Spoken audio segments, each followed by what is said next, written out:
Mr. President, I ask unanimous consent to enter into a colloquy with the Senator from Maine, my colleague, Senator Collins. Without objection. Thank you.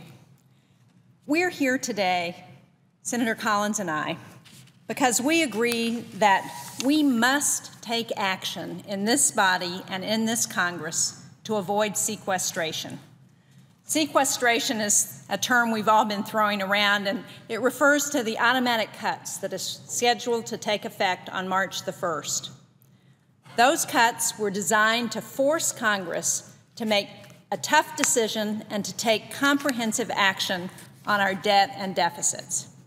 Now, I think we agree that there's no question we need a comprehensive and balanced plan to put us on a more sustainable fiscal path. I think that plan should look at all areas of spending. It should look at domestic, mandatory, and defense, as well as comprehensive tax reform. And I think there are many areas of bipartisan agreement on deficit reduction, including controlling the long-term cost of health care. Unfortunately, Congress has missed several opportunities to enact a long-term plan to get our debt and deficits under control. That's why we are again facing a deadline at the end of this month to address those automatic cuts. And as a result, we're starting to see the very real and negative consequences of our inaction.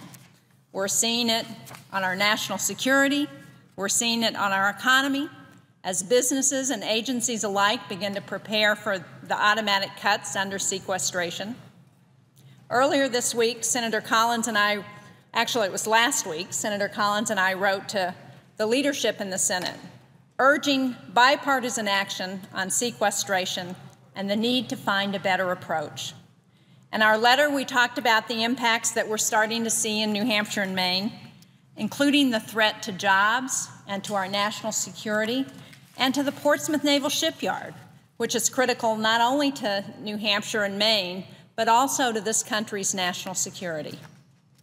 We called attention to the drastic effects that we face for our economy, for our jobs, and for our national security. And today, we're here to reiterate the importance of addressing sequestration and doing it now.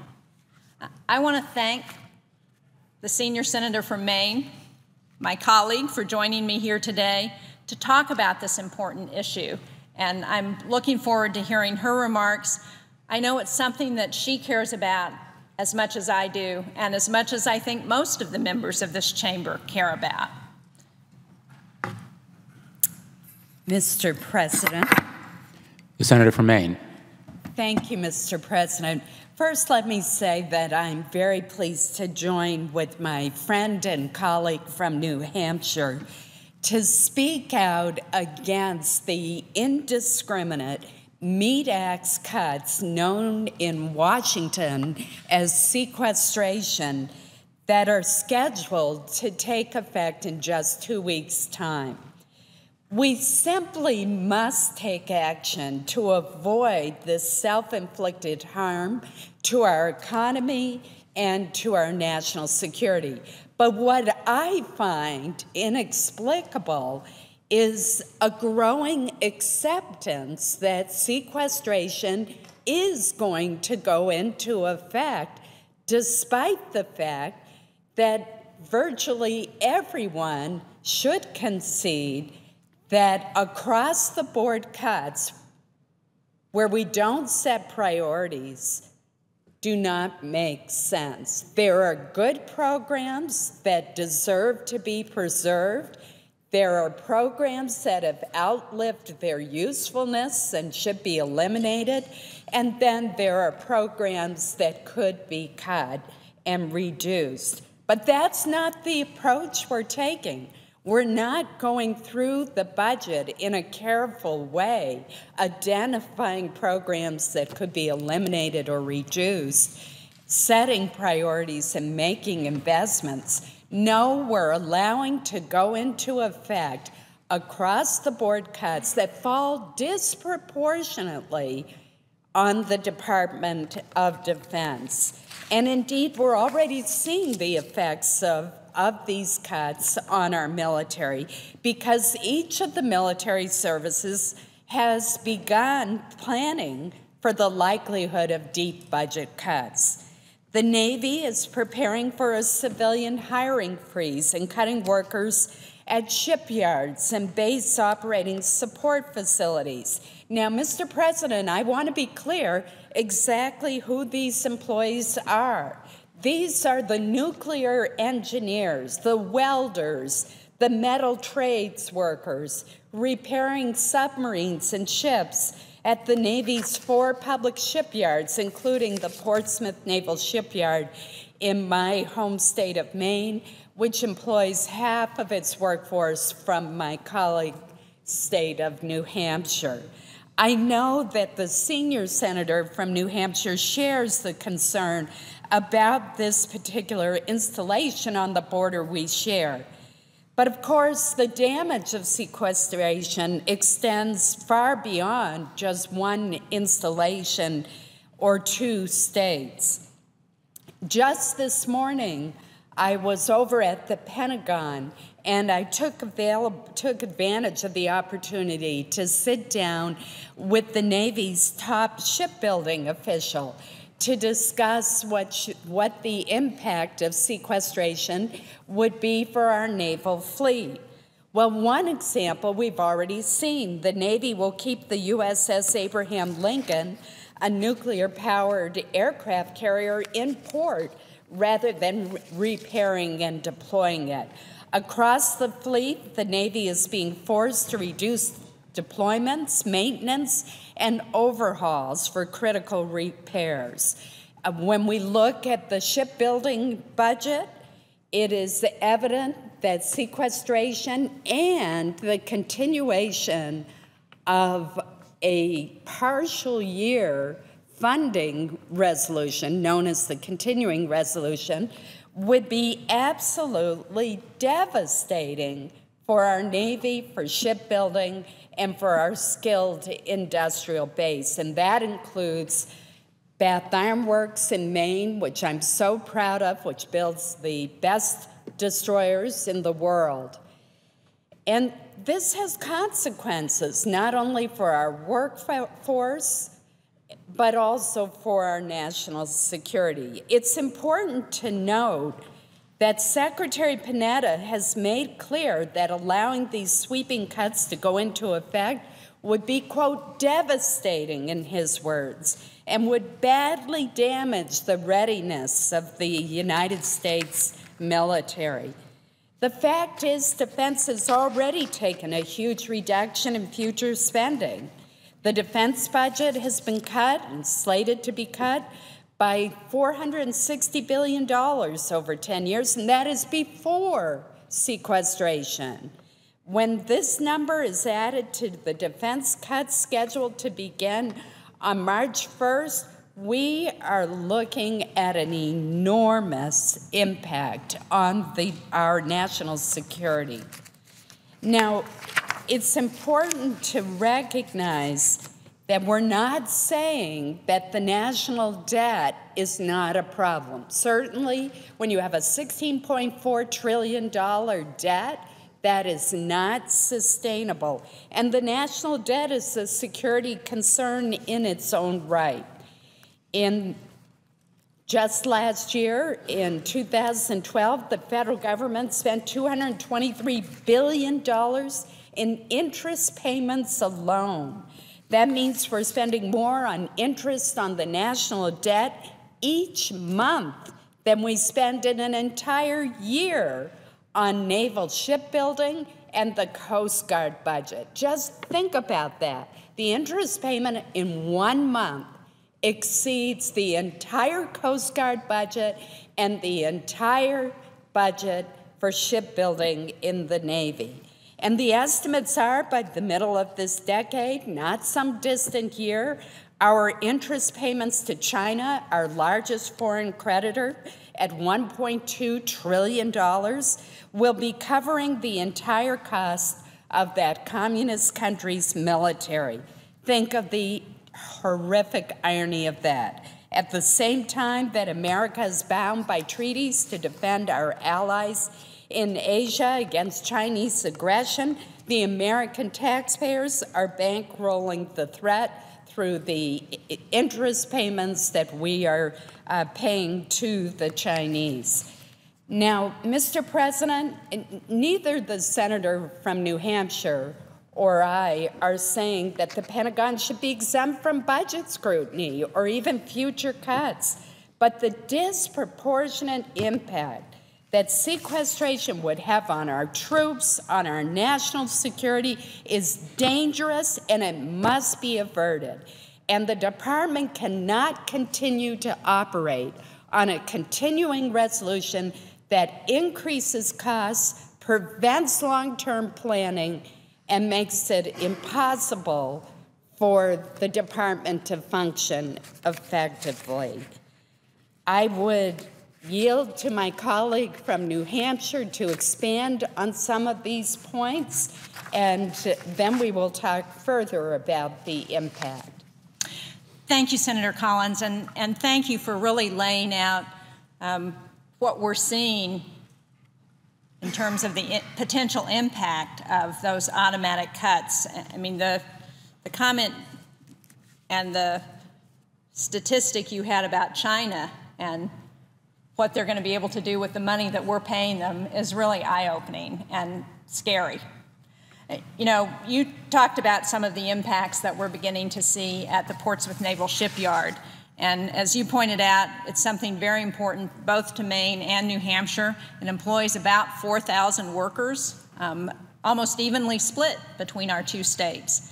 And as the result of the sequester, starting March 1st, one of their major projects, the repair of the USS Miami, which was damaged in a fire, is going to be halted immediately, just stopped 16 days from now. The Navy's going to cut over 1,100 temporary civilian workers, mostly from shipyards like Portsmouth. And the needed maintenance and military construction will be postponed indefinitely. And it's not just about those jobs at the Portsmouth Naval Shipyard or at the shipyards across the country, but that has a ripple effect across our economy, and it affects the grocery stores and the restaurants and all of the small contractors and small businesses who are doing work at those shipyards. There will be ramifications for our national defense across the services. You know, yesterday we had some really harrowing testimony in front of the Armed Services Committee from all of the chiefs of the military outlining what they see coming as the result of the consequences of the sequester and of the continuing resolution that you talked about.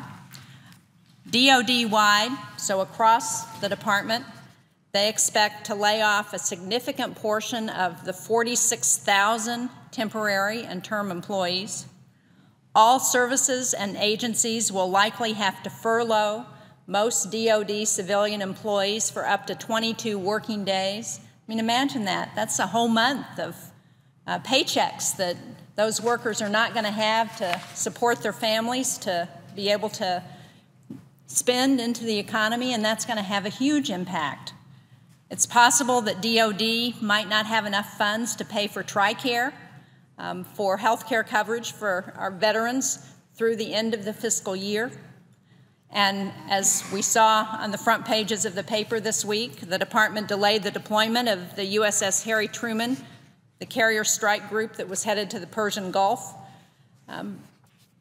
If sequestration goes into full effect, the Navy will shrink by about 50 ships and at least 2 carrier groups. And by the end of the year, the Navy, if we do nothing, will lose about 350 workers a week or 1,400 a month from our civilian industrial base. That'll have a huge impact in New Hampshire. I know it will in Maine as well.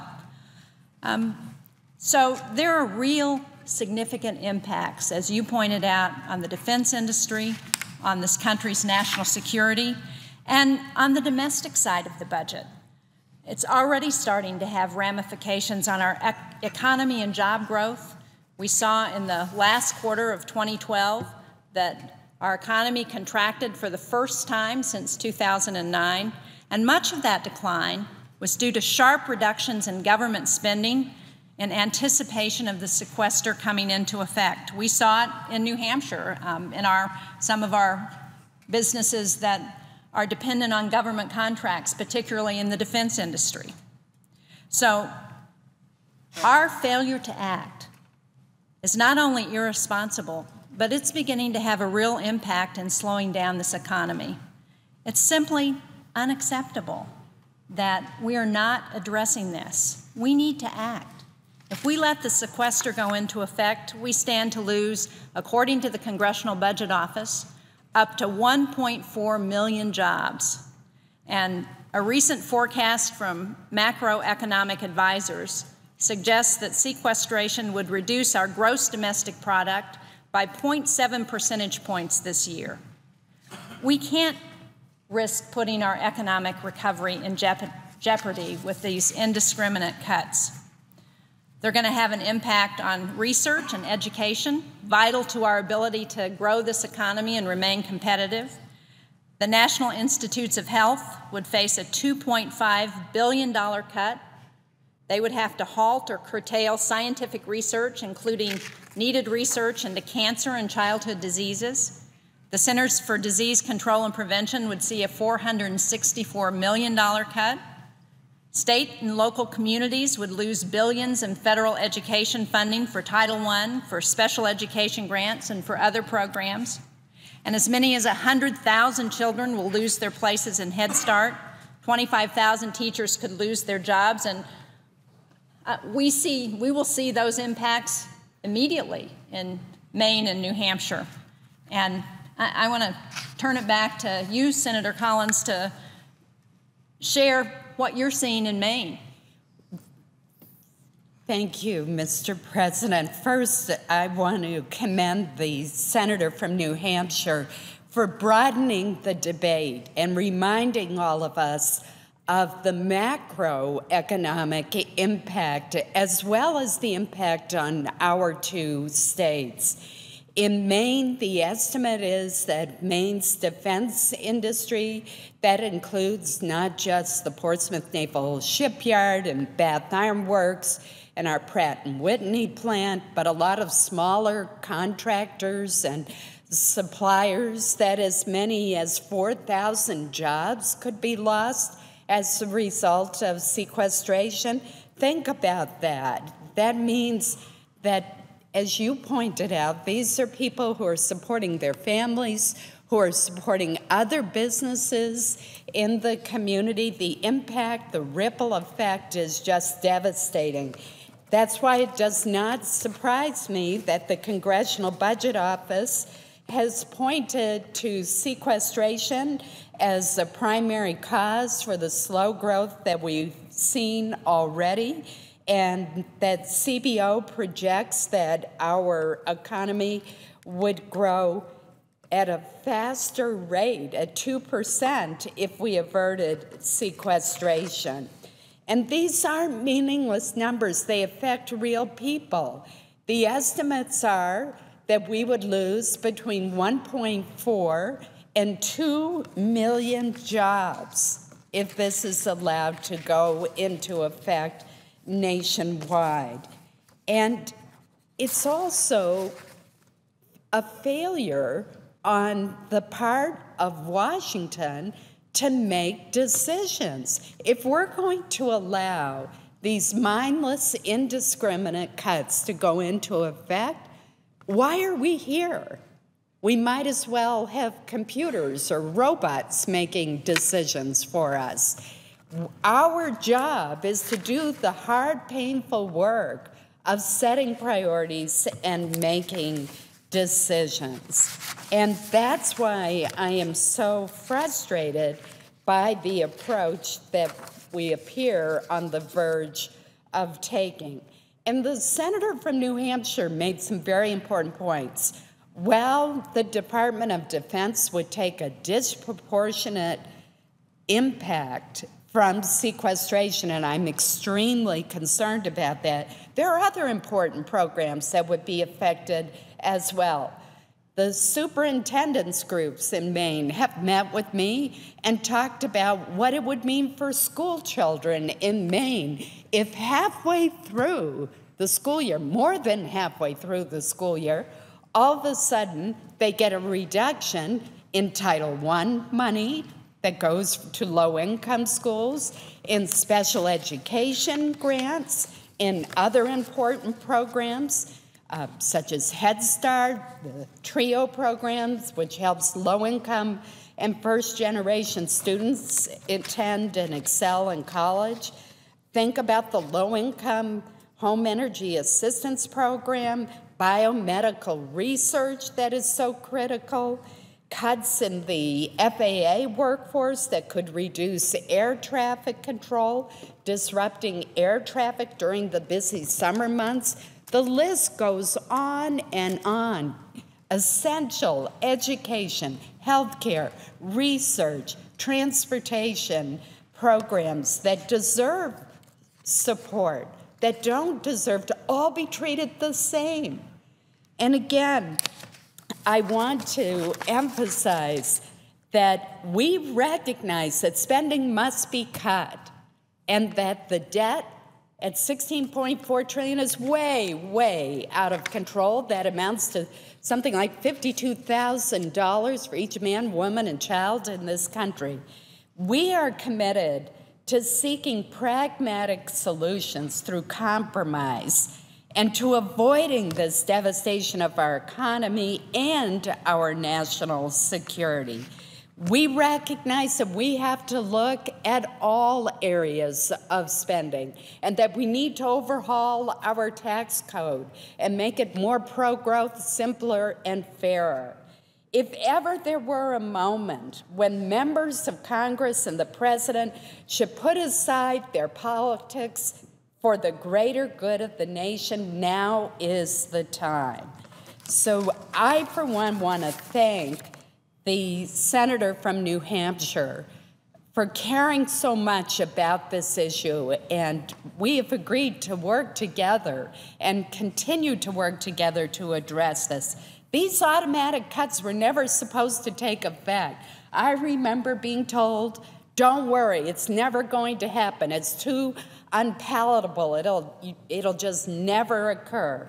Well, they were supposed to force us to make the difficult decisions necessary to put our economy on a sound footing and to deal with our unsustainable debt. Our nation's leaders, the president, Democrats and Republicans alike, have denounced sequestration for the most part, and yet here we are. So I hope that we can work together to avoid this fiscal cliff, which will have such damaging effects for the people of this nation. Thank you, Mr. President. Well, thank you very much for your kind words, Senator Collins. I know that we both care a great deal about the situation that we're in, as I think most of the members of this body do. And what's so frustrating is that it's avoidable. This is not something that has to happen because we're facing a crisis. This is happening because of what we have done and our actions. And so we can undo these actions, as you point out.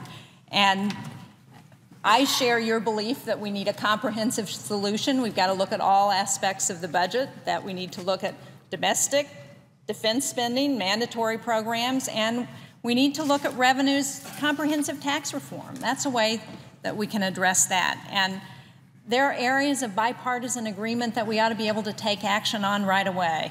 You know, we've had a number of GAO reports that make recommendations on duplicative programs within government.